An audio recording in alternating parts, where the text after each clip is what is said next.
ಇವತ್ತು ಕಾಗಿನೆಲೆ ಗುರುಪೀಠದ ಶಾಖಾ ಮಠ ಬೆಂಗಳೂರಿನಲ್ಲಿ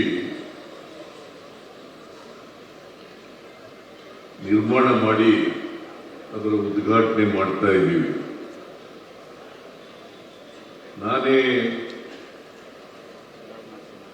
ಈ ಮಠಕ್ಕೆ ಶಂಕುಸ್ಥಾಪನೆಯನ್ನು ಮಾಡಿದ್ದದ್ದು ಮತ್ತು ಅನೇಕ ಜನ ಶಾಸಕ ಮಿತ್ರರು ಮತ್ತು ಇತರ ಸ್ನೇಹಿತರೆಲ್ಲ ಭಾಗವಹಿಸಿದರು. ಬಹಳ ಸಂತೋಷದ ವಿಚಾರ ಏನು ಅಂತಂದ್ರೆ, ನಾನೇ ಅಡಿಗಲ್ಲಾಕಿ ನಾನೇ ಉದ್ಘಾಟನೆ ಮಾಡ್ತಾ ಇರ್ತಕ್ಕಂಥದ್ದು ಬಹಳ ಸಂತೋಷದ ವಿಚಾರ.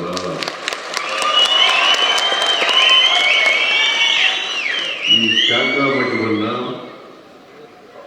ಅತ್ಯಂತ ಸಂತೋಷದಿಂದ ಉದ್ಘಾಟನೆ ಮಾಡಿದ್ದೇನೆ ಅಂತೇಳಿ ಘೋಷಣೆಯನ್ನ ಮಾಡ್ತಾ ಇದ್ದೇನೆ.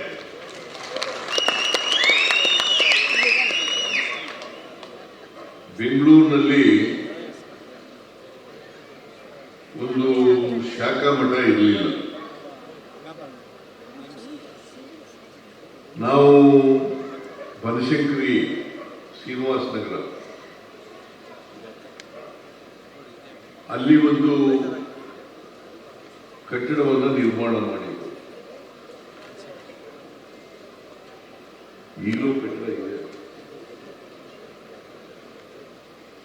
ಈ ಶ್ರೀನಿವಾಸ ನಗರದಲ್ಲಿ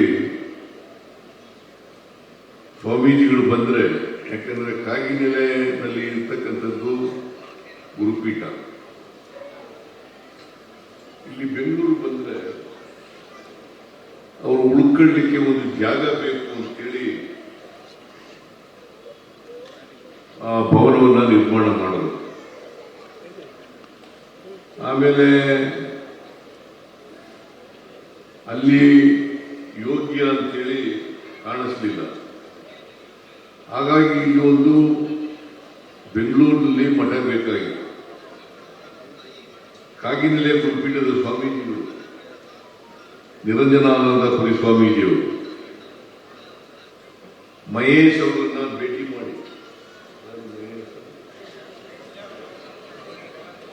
ಮಹೇಶ್ ಅವ್ರ ಮನೆಗೆ ಊಟಕ್ಕೆ ಹೋಗಿದ್ದೆ ನಾನು. ಶಂಕುಸ್ಥಾಪನೆ ಮಾಡಲ್ಲ, ಇವತ್ತು ಮಾಡಲ್ಲ ಅಂತ ಅವ್ರಿಗೆ ಹೇಳಿದ್ದೀನಿ. ನೀನು ಊಟಕ್ಕೆ ಕರೆದಿದ್ಯಾ? ಹೋಗಿ ಹೇಳಿದ್ದೀನಿ.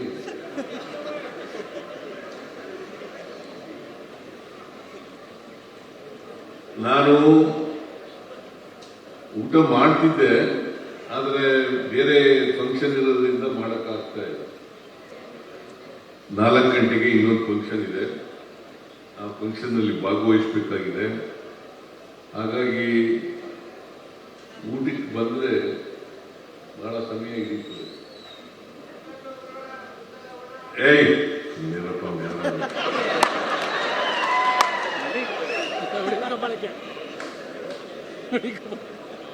ಊಟ ಮಾಡಕ್ ತೊಂದರೆ ಇಲ್ಲ ಪಾಪ. ಎಲ್ರಿಗೂ ಅಡುಗೆ ಮಾಡಿಸ್ಕೊಂಡಿದ್ದಾನೆ. ಎಲ್ರು ಒಂದು ಮನವಿ ಏನಪ್ಪ ಅಂತಂದ್ರೆ, ನಾನು ಬರ್ಲಿಲ್ಲ ಅಂತ ಅದು ಹೋಗದೆ ಇರಬೇಡಿ, ಎಲ್ರೂ ಹೋಗಿ ಊಟಕ್ಕೆ. ಎಲ್ರಿಗೂ ಅಡುಗೆ ಮಾಡಿಸಿದ್ದಾನೆ ಪಾಪ. ಇದು ಇಲ್ಲಿ 1 ಎಕರೆ ಜಾಗವನ್ನ ಅವರು ಕೊಟ್ಟಿದ್ದಾರೆ. ಬಹಳ ಜಾಸ್ತಿ ಸುತ್ತಮುತ್ತ 1 ಎಕರೆ ಜಮೀನು ಅಂತಂದ್ರೆ 10 ಕೋಟಿ ರೂಪಾಯಿಗೂ ಹೆಚ್ಚಾಗ್ತದೆ.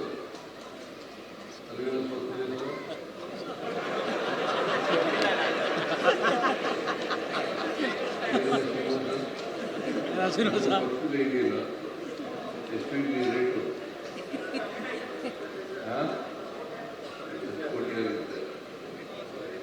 10 ಕೋಟಿ ರೂಪಾಯಿಗಳ ಆಸ್ತಿಯನ್ನ ಮಠಕ್ಕೆ ಉಚಿತವಾಗಿ ಪೂಜ್ಯ ನಿರಂಜನಾನಂದಪುರಿ ಸ್ವಾಮೀಜಿಯವರಿಗೆ ಕೊಟ್ಟಿದ್ದಾರೆ.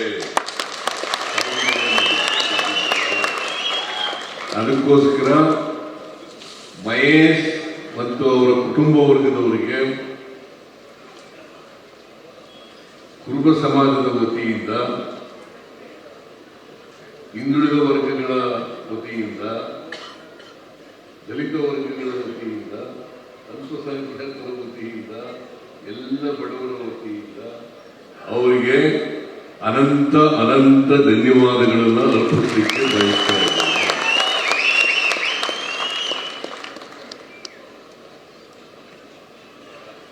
ಕಾಗಿನೆಲೆ ಗುರುಪೀಠದವರು ನಿರಂಜನಾನಂದಪುರಿ ಸ್ವಾಮೀಜಿಯವರು ಯಾವುದೇ ಕಟ್ಟಡವನ್ನು ಕಟ್ಟಬೇಕಾದ್ರೆ ಬಹಳ ವೇಗವಾಗಿ ಕಟ್ತಾರೆ.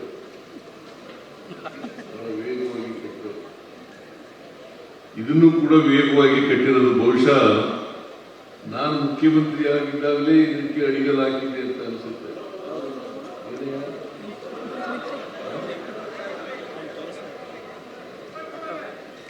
23 ಮೇ 20ನೇ ತಾರೀಕು ನಾನು ಅಧಿಕಾರಕ್ಕೆ ಬಂದದ್ದು ಮುಖ್ಯಮಂತ್ರಿಯಾಗಿ. ಅದಕ್ಕೆ ಮೊದಲು ಮಾಡಿದ್ದೇನೋ ಅಥವಾ ಆಮೇಲೆ ಮಾಡಿದ್ದೇನೋ ಗೊತ್ತಿಲ್ಲ ನನಗೆ.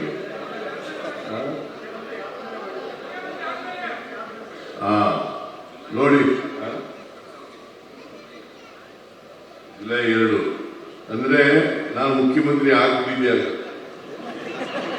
ಜುಲೈ 2ನೇ ತಾರೀಕು ಅಡಿಗಲ್ ಹಾಕಿದ್ರೆ ನಾನು ಮುಖ್ಯಮಂತ್ರಿ ಆಗಿದ್ದೆ.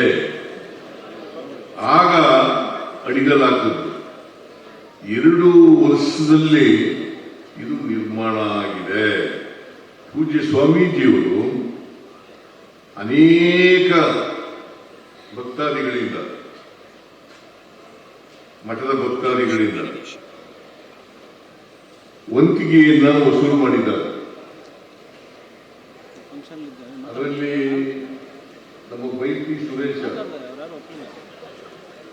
ಹೆಚ್ಚು ವಂತಿಗೆಯನ್ನು ಕೊಟ್ಟಿದ್ದಾರೆ. 50 ಲಕ್ಷ ರೂಪಾಯಿಗಳನ್ನ ಕೊಟ್ಟಿದ್ದಾರೆ. ಆಮೇಲೆ 25, 10, 15, 5 ಲಕ್ಷ, 3 ಲಕ್ಷ, 2 ಲಕ್ಷ ಹಿಂಗೆಲ್ಲ ಕೊಟ್ಟಿದ್ದಾರೆ. ಅವರೆಲ್ಲರೂ ಕೂಡ ಹೃದಯಪೂರ್ವಕ ಧನ್ಯವಾದಗಳನ್ನು ಪೂರ್ಣವಾಗಿ ಭಕ್ತಾದಿಗಳ ವಂತಿಗೆಯಿಂದ ನಿರ್ಮಾಣ ಮಾಡಿರ್ತಕ್ಕಂಥ ಕುಟೀರ,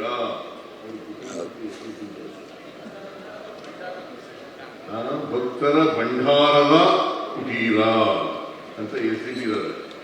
ಅವ್ರು ಏನಾದ್ರು ಹೆಸರಿಟ್ಟುಕೊಳ್ಳಿ, ನನಗೆ ಇದು ಕಾಗಿನೆಲೆ ಗುರುಪೀಠದ ಶಾಖಾ ಮಠ, ಅದಕ್ಕೆ ಹೆಸರಿಟ್ಟುಕೊಂಡಿದ್ದಾರೆ. ಬಹಳ ಸಂತೋಷ.